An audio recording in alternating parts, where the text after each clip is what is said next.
Korang ingat kan, Aceh dilanda banjir yang besar akibat deforestation ataupun pengundulan hutan oleh pemerintah dekat Indonesia, dekat bahagian kawasan Sumatera. So selepas kejadian itu, pemerintah Indonesia seperti tak ambil tahu apa yang terjadi dekat Aceh, Tamiang semua tu lah. Saya ingin tarik perhatian kepada malapetaka ribu taufan yang melanda Aceh. Sebenarnya kita selamat. Di Aceh 1,000 orang mati, di Malaysia tak ada satu orang pun yang meninggal. Sebabnya ialah kerana Aceh adalah pelindung kepada Malaysia. Bayangkan kalau tak ada Aceh, Malaysia pasti akan hancur berkecai kerana bencana alam yang sangat dahsyat. Ya, saya akui memang Aceh ni pelindung kepada Malaysia. Di tengah bencana, di tengah musibah, mereka yang ditonjolkan adalah kebohongan, ketidakbenaran. Dikatakan pemerintah tidak hadir. Kalau dibilang negara tidak hadir, ya kita waspada saja. Ya, kita sudah mengerahkan lebih dari 50.000 TNI dan Polri.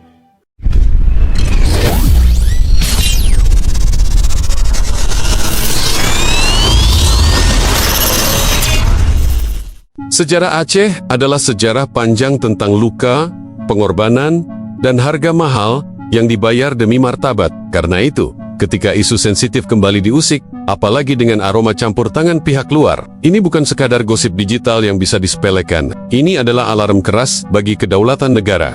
Belakangan, ruang digital dipenuhi narasi yang terasa seperti memancing di air keruh. Ada yang meniupkan isu, ada yang memelintir sejarah, dan ada pula yang dengan enteng menabur provokasi seolah Aceh adalah komoditas opini. Pertanyaannya sederhana tapi serius. Siapa yang diuntungkan dari kegaduhan ini? Sorotan tajam Presiden Prabowo Subianto dan kesiapsiagaan penuh pasukan militer Indonesia bukanlah reaksi berlebihan. Itu adalah pesan tegas bahwa negara hadir, waspada, dan tidak akan membiarkan satu jengkal pun kedaulatannya diuji oleh permainan narasi murahan. Ini bukan soal adu argumen di media sosial, ini soal marwah NKRI. Di tengah situasi ini, mulai bermunculan simbol-simbol yang sengaja dipertontonkan di ruang publik. Bendera Aceh dikibarkan bukan sebagai ekspresi budaya, melainkan sebagai alat provokasi, sebuah trik lama yang selalu dipakai ketika logika tak lagi mampu bicara. Dan anehnya, selalu ada suara dari seberang yang terdengar lebih bersemangat membela Aceh, ketimbang menghormati Indonesia sebagai negara berdaulat. Geng, berita hari ini still juga pasal Aceh, tapi berita dia lain macam sikit. So cerita dia macam ni. Korang ingat kan, Aceh dilanda banjir yang besar akibat deforestation ataupun pengundulan hutan oleh pemerintah dekat Indonesia, dekat bahagian kawasan Sumatera. So selepas kejadian itu, pemerintah Indonesia seperti tak ambil tahu apa yang terjadi dekat Aceh, Tamiang semua tu lah. Dengan gelondongan kayu yang banyak, dengan mayat yang dah reput. Dan yang paling bansat sekali tu apa dia? Diorang ataupun pemerintah Indonesia ni, diorang pergi ambil kayu-kayu yang dah dinomborkan saja. Dah lah diorang dekat court, diorang tak nak tanggungjawab tau.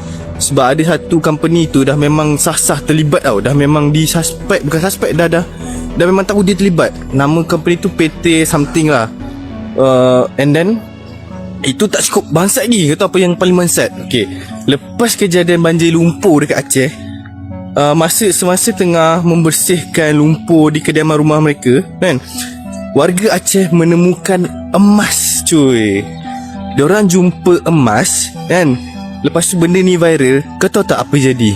Pemerintah Aceh yang tak nak datang ke Aceh sebelum ni, ataupun yang sekadar berlakon je datang kan, sekarang ni berpusu-pusu penguatkuasa Indonesia datang untuk menyita emas dekat Aceh. Kau tahu perangai ni sebiji macam siapa? Bekas Perdana Menteri Tun Dr. Mahathir Mohamad menggesa kerajaan agar mempergiat serta memperluas bantuan kepada mangsa banjir di Sumatera Utara, khususnya di Aceh.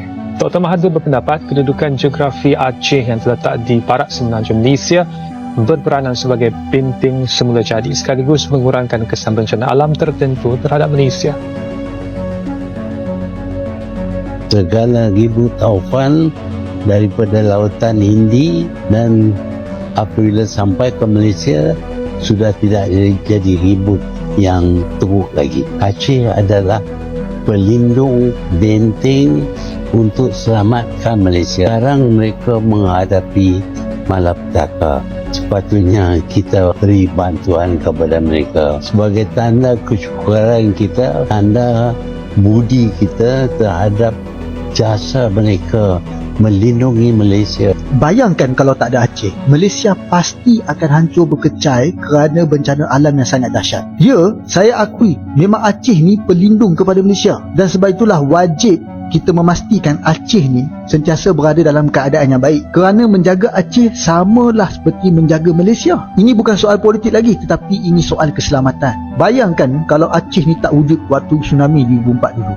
Saya fikir puluhan ribu bahkan ratusan ribu yang mati tu bukan rakyat Indonesia pun, mungkin orang Malaysia kita. Maka disebabkan itulah saya ni dalam bab bantuan kepada Aceh ni saya sangat sokong, sebab ini antara cara kita menunjukkan solidariti dan berterima kasih kepada mereka.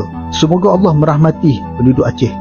Halo Sumatera, saya dari Aceh Pirit, Indonesia. Marilah bersatu, jangan terlalu percaya sosial media, karena ini fitnah. Persatuan antara Aceh, Minang, Jawa, Batak, Melayu, kita saudara. Ingat, di saat kamu jadi orang nomor satu, angkat derajat sukumu, biar anak cucu kita tak salah sangka. Karena sejarah mengatakan kita saudara. Merdeka. Keterlibatan pihak asing memang belum terbukti secara hukum, tapi sejarah mengajarkan kita satu hal. Provokasi tak selalu datang dalam bentuk pasukan. Seringkali ia datang sebagai simpati palsu. Ada negara yang gemar berbicara tentang serumpun, persaudaraan, dan kedekatan sejarah. Tapi entah mengapa selalu muncul ketika Indonesia sedang diuji. Bukan untuk membantu, melainkan untuk mengipasi api. Malaides, seperti biasa, kembali memainkan peran yang sudah sangat familiar. Tampil seolah paling peduli, paling memahami Aceh, paling merasa punya hak bicara. Padahal rekam jejaknya menunjukkan satu pola yang konsisten.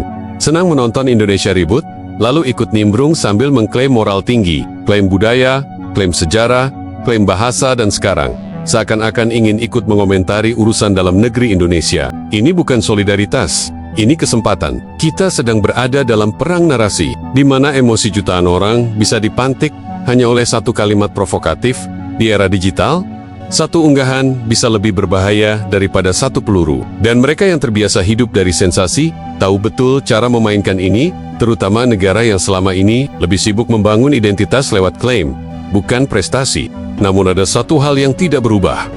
Martabat Aceh tidak bisa dipisahkan dari martabat Indonesia, dan marwah bangsa ini tidak bisa dibeli, ditekan, atau digoyang oleh opini luar, apalagi oleh pihak yang rekam jejaknya penuh dengan klaim sepihak. Sejarah adalah saksi bisu. Aceh bukan wilayah kosong tanpa ingatan. Indonesia bukan negara yang mudah dipecah dengan bisikan. Siapapun yang mencoba menyalakan api di tanah ini, baik dari dalam maupun dari luar, harus siap menerima konsekuensinya. Karena dalam sejarah bangsa ini, mereka yang datang membawa provokasi biasanya adalah mereka yang paling cepat terbakar oleh apinya sendiri.